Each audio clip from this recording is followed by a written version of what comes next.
Bonjour, aujourd'hui j'aimerais définir la confiance en soi. Cette expression qui est utilisée un peu partout et par tout le monde, mais de façon plus ou moins légitime, comme toujours. Parce que les mots, en fait, sont utilisés et abusés, et par extension, en fait, comme le langage français se prête à une extension des mots, les mots finissent par perdre un peu leur signification précise et originale. Alors, pour bien faire comprendre ce que c'est que la confiance en soi, je vais raconter une anecdote que je raconte dans tous les stages que j'anime sur ce sujet. Donc un jour, je devais faire le coaching d'une femme qui dirigeait deux EHPAD, ou deux cliniques, je ne sais plus, deux cliniques.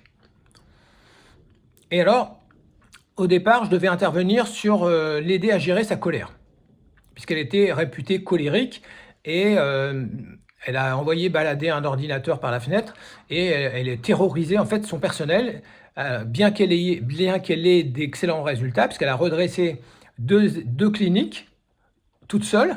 Le prix à payer était un peu lourd, ce qui fait que d'un commun accord, en fait, elle a accepté de suivre un coaching là-dessus. Donc mon objectif, c'était de l'aider à gérer sa colère. Or, qu'est-ce que j'ai découvert assez rapidement? C'est que la colère, évidemment, c'était un épiphénomène ou un faux problème, ou l'écume des choses, la partie visible de l'iceberg. En fait, derrière sa colère, il y avait tout simplement un manque de confiance en elle. En tout cas, c'est ce qu'elle disait. Et moi, très vite, je me suis posé la question suivante que je vous pose. Vous pouvez y réfléchir, c'est un cas d'école. Comment peut-on prétendre manquer totalement de confiance en soi et être capable, d'un autre côté, de redresser deux cliniques et de manager une équipe quasiment, peut-être pas d'une main de fer, mais en tout cas de fermement, disons. Comment c'est possible? Il y a quelque chose qui, pour moi, ne correspond pas. L'explication, en fait, je l'ai trouvée en décortiquant avec elle. Qu'est-ce qu'elle se disait, qu'est-ce qu'elle se racontait, comment elle savait, comment elle pouvait dire qu'elle n'avait pas confiance en elle. Et puis après, en plus, je lui ai demandé la possibilité de la voir travailler dans ces deux établissements. Elle a accepté. Et mon avis, c'est qu'elle avait confiance en elle, évidemment, du matin au soir. Enfin, en tout cas, tout le temps que j'étais là, elle n'a pas pu faire semblant uniquement pour me faire plaisir ou pour me prouver quelque chose de contraire à ce qu'elle me racontait. Donc, qu'est-ce que j'ai compris en fait? C'est qu'il y a deux choses différentes. Il y a la confiance en soi et l'estime de soi. Ce qui pêchait dans son cas, c'est pas la confiance en soi, c'est l'estime de soi. C'est-à-dire que si elle devait, comment dire, parler d'elle, elle avait une image négative d'elle-même, elle avait une valeur négative d'elle-même, elle s'estimait de façon négative.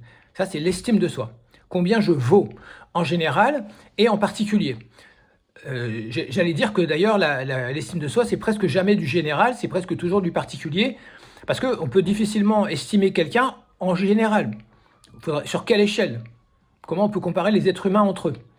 Est-ce que c'est sur le domaine de l'épanouissement, de la réussite, de l'évolution spirituelle? Il faudrait préciser de quoi on parle. Par contre, l'estime de soi, elle est facile à opérer dans les domaines concrets de notre vie que nous traversons tous, à commencer par l'école, puisqu'il y a des notes, des diplômes, des mentions. Et puis ensuite, après, il y a le sport. Dans le sport, il y a des titres, il y a des médailles, il y a des places, il y a des podiums. Donc il y a tout un tas de systèmes en fait de classement qui nous permettent de savoir combien on vaut. Et puis ça continue au travail. Au travail en fait l'échelle de valeur elle est très simple, c'est d'abord l'argent. Combien tu gagnes. Plus tu gagnes d'argent, plus tu as de la valeur dans le monde de l'entreprise. On peut accompagner ça d'ailleurs avec des titres aussi, parce que le nombre de responsabilités, de personnes encadrées, etc., bon, le niveau d'expertise reconnu, tout ça reconnaît la valeur professionnelle de quelqu'un. Et on pourrait comme ça multiplier les domaines, pourquoi pas la valeur d'un parent, la valeur sexuelle, la valeur sportive, j'ai déjà dit je crois, la valeur amicale, voilà, pourquoi pas. Maintenant, l'estime de soi générale, ça serait la somme ou la moyenne de toutes ces valeurs-là. Alors la confiance en soi, c'est quoi? La confiance en soi, en fait, on pourrait dire c'est un peu la partie invisible de l'iceberg, ou plutôt la partie intérieure, inconsciente. La confiance en soi, c'est la sécurité intérieure qui permet d'affronter l'insécurité extérieure.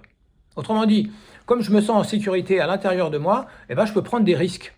Je peux prendre des initiatives, décider, choisir, risquer, avancer, etc. C'est ça la confiance en soi.